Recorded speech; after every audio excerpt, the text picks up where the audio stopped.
There's a reason you feel things so deeply, a reason emotion seems to pass through you instead of around you, a reason you absorb moods, atmospheres, and unspoken tensions as if they were your own. If you are an empath, the world often feels louder inside you than it appears outside.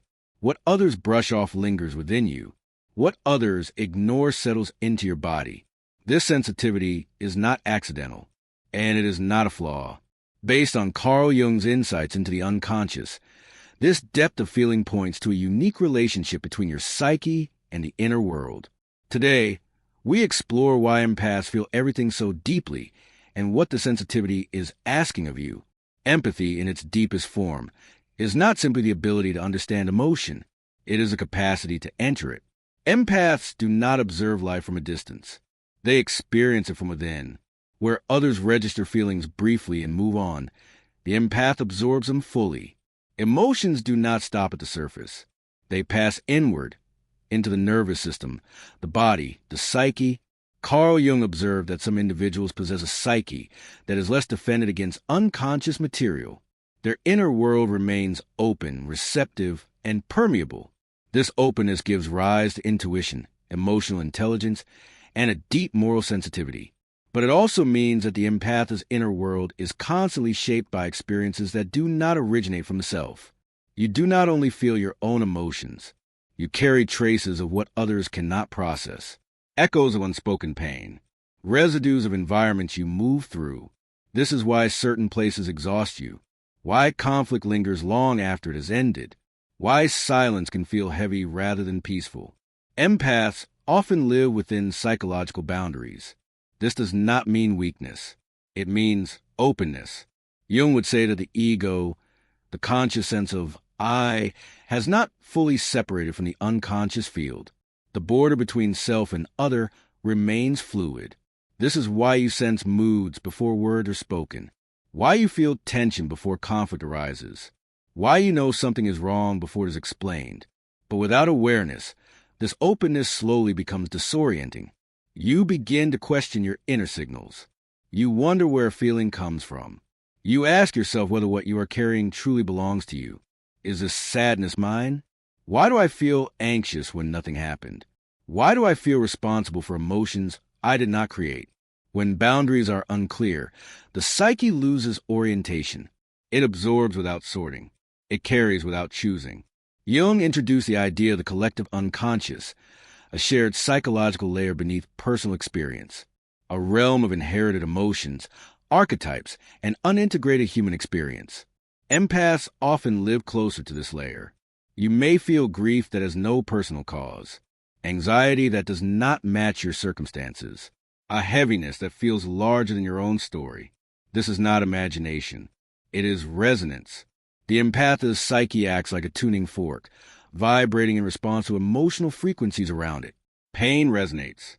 Fear resonates. Unexpressed emotion resonates. Without grounding, this resonance becomes overwhelming. Many empaths unconsciously believe that if they feel deeply enough, they can prevent pain. This belief forms quietly, often early in life. When emotional environments are unpredictable, the psyche adapts by becoming hyper-aware.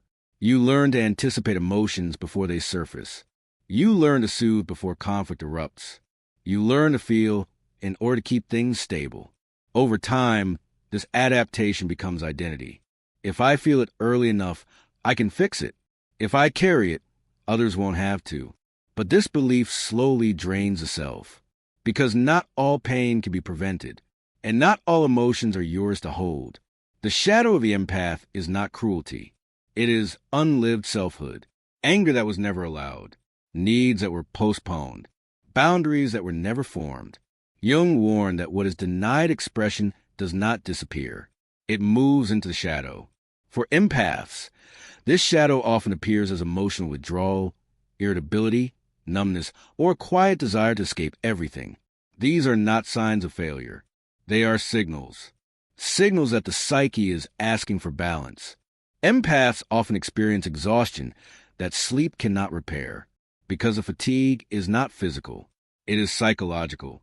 Your nervous system has been on constant alert, sensing, absorbing, regulating, holding emotional space without rest. Jung understood that when the psyche is overwhelmed, the body speaks, through heaviness, through fatigue, through the quiet realization that something must change. Ignoring this message leads to burnout. Listening to it leads to transformation. Boundaries often feel unnatural to empaths. They can feel cruel, selfish, cold, but boundaries are not walls. They are filters. Without boundaries, empathy becomes self-erasure. With boundaries, empathy becomes choice. Every psyche moves toward wholeness.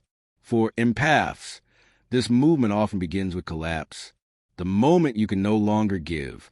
The moment compassion turns into resentment.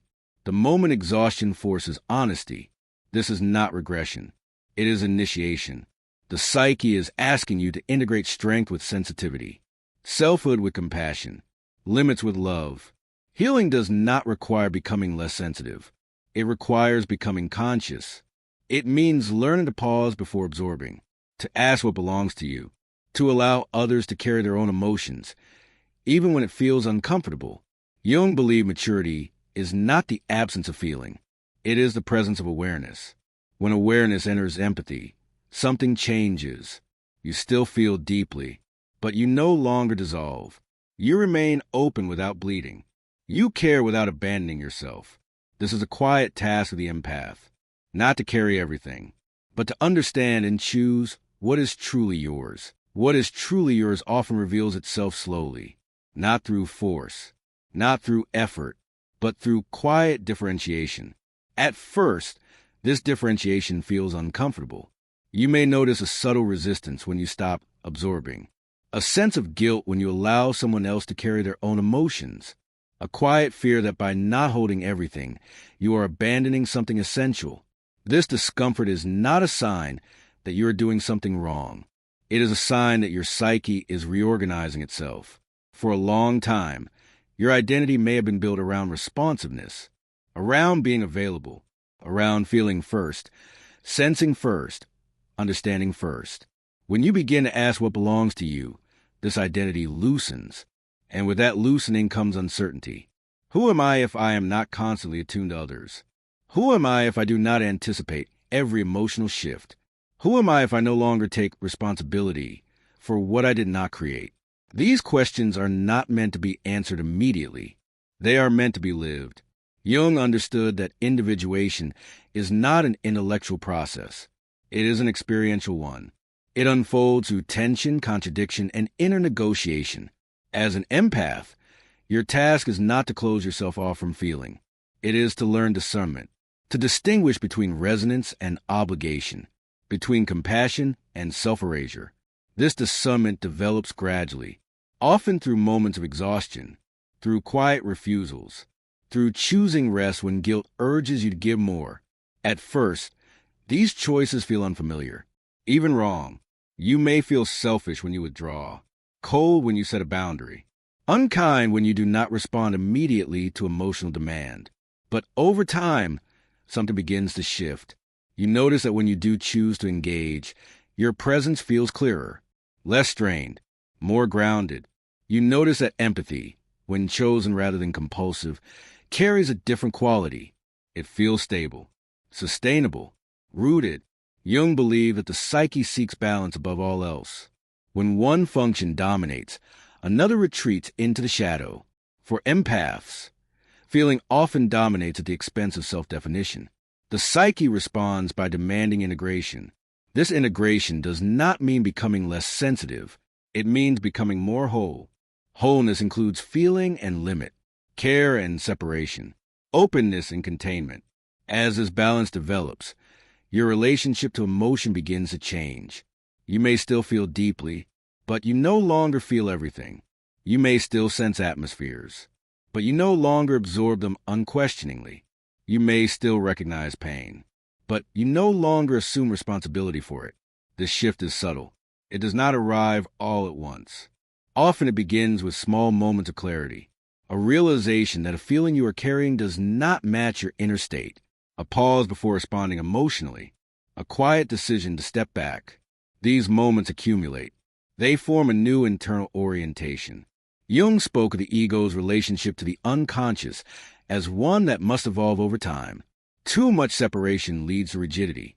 Too little leads to flooding. The empath's work is to find a middle ground. In this middle ground, feeling becomes information rather than command. Emotion becomes signal rather than burden. You begin to ask different questions. Not, how can I fix this? But, what is this asking me to understand? Not, why do I feel this? But, what is this pointing toward? These questions restore agency. They allow you to engage with emotion consciously rather than reactively. Over time, this conscious engagement changes your nervous system. The constant alertness begins to soften. The background tension begins to ease. Your body learns that it does not have to respond to every emotional fluctuation. Your psyche learns that it can remain present without absorbing. Rest becomes deeper. Solitude becomes nourishing rather than isolating. Jung understood solitude as a necessary space for psychological digestion, a space where the psyche can integrate what it has encountered. For empaths, solitude is not an escape from others. It is a return to self. In solitude, you begin to hear your own emotional tone again, your own rhythm, your own needs. At first, this inner voice may feel faint. It has been overshadowed by external demands for a long time. But as you listen, it grows clearer. You may notice desires that were previously suppressed, boundaries that want expression, anger that asks to be acknowledged rather than dismissed. Anger, in particular, plays an important role in this integration. Jung did not view anger as something to be eliminated. He saw it as a messenger. For empaths, anger often signals a boundary that has been crossed, a need that has been ignored, a limit that has not been respected. When anger is suppressed, it turns inward. It becomes resentment, fatigue, numbness. When anger is integrated consciously, it becomes clarity. It helps you say no without guilt. It helps you withdraw without shame. It helps you protect what is fragile and valuable within you. This protection is not selfish. It is necessary. Without it, empathy collapses under its own weight. As this protection develops, your relationships begin to change. Some relationships deepen. Others fade. This is not a failure. It is a realignment. Jung believed that as a psyche individuates, it naturally sheds roles and connections that no longer support wholeness. You may notice that some people resist your new boundaries. They may accuse you of changing, of becoming distant, of no longer being who you were. In a sense, they are right. You're no longer organized around unconscious self-sacrifice. You are no longer defined by endless availability. This shift can feel lonely at first, but it is also liberating. You begin to discover that connection feels different when it is mutual. That care feels lighter when it is not demanded. That intimacy deepens when it is chosen rather than assumed. Jung understood that true relationship can only occur between differentiated individuals. Without differentiation, connection becomes fusion. Fusion exhausts. Differentiation sustains. As you continue this process, your sense of identity strengthens, not in a rigid way, but in a grounded one. You know where you stand. You know what belongs to you. You know what is not. This knowing is not always verbal. Often it is felt, a quiet sense of alignment, a feeling of inner coherence. You are still sensitive, but you are no longer porous. You are still compassionate, but you are no longer depleted. You are still open, but you are no longer unprotected. This is a mature form of empathy Jung's work points toward, an empathy that arises from wholeness rather than self-neglect. In this form, empathy becomes a strength rather than a liability, a capacity rather than compulsion.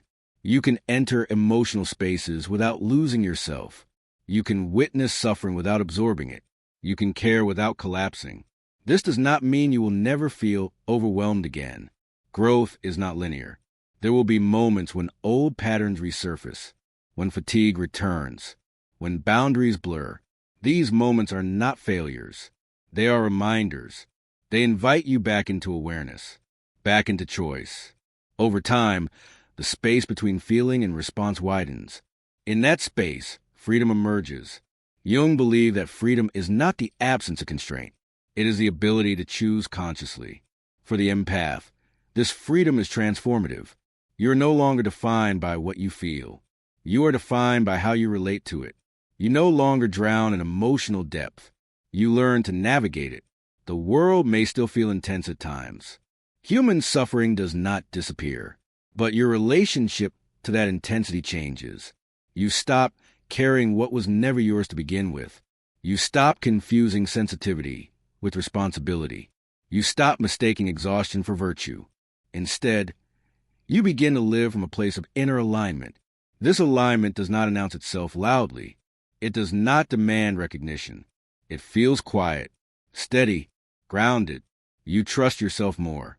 You question yourself less. You know when to engage and when to step back. You know when to give and when to rest.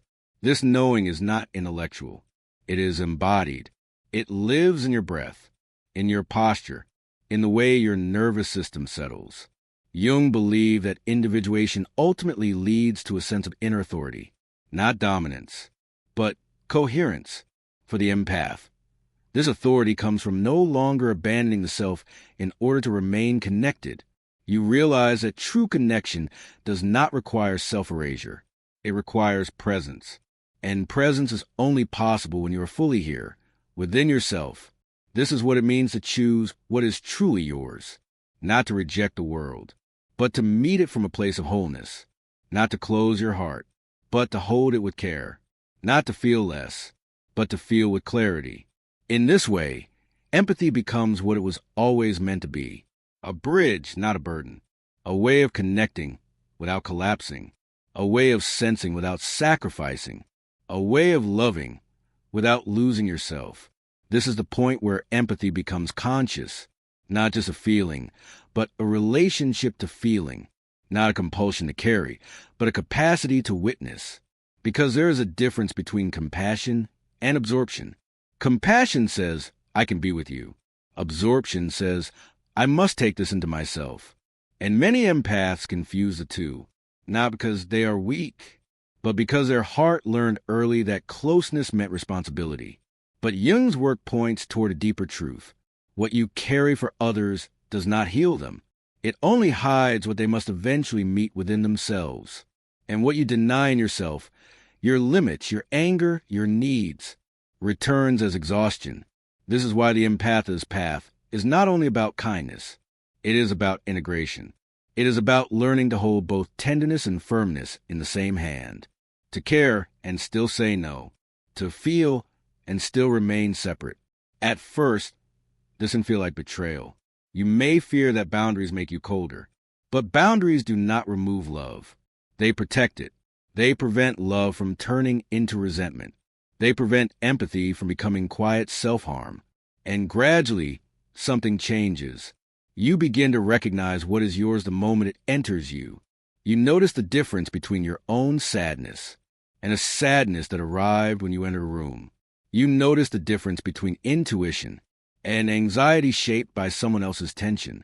This awareness is not dramatic. It is subtle. It feels like a pause, a breath, a moment of space between what you sense and what you choose to do with it. In that space, your life becomes lighter, not because the world becomes less intense, but because you stop making its intensity your identity. You start to trust that you do not need to fix everything to be worthy. You do not need to carry everything to be loved. You do not need to drown to prove you care. And this is where the empath becomes something else entirely. Not a sponge, but a mirror. Not a container for others' pain, but a presence that invites truth. Because the deepest gift of empathy is not suffering with everyone. It is seeing clearly and offering the kind of attention that helps others return to themselves. You are not here to absorb the world. You are here to live within it, consciously, to feel deeply but remain whole, to love but remain rooted, to connect without disappearing. And if you have been exhausted for a long time, if your sensitivity has begun to feel like a weight, let that be your sign. Not that you are broken, but that your psyche is asking for a new balance, a new relationship with feeling, a new way of being empathic, without self-erasure, a bridge, not a burden, a heart that remains open, and a self that remains intact. Thank you for listening. Subscribe to Soul and Psyche for daily reflections inspired by Carl Jung and the inner world.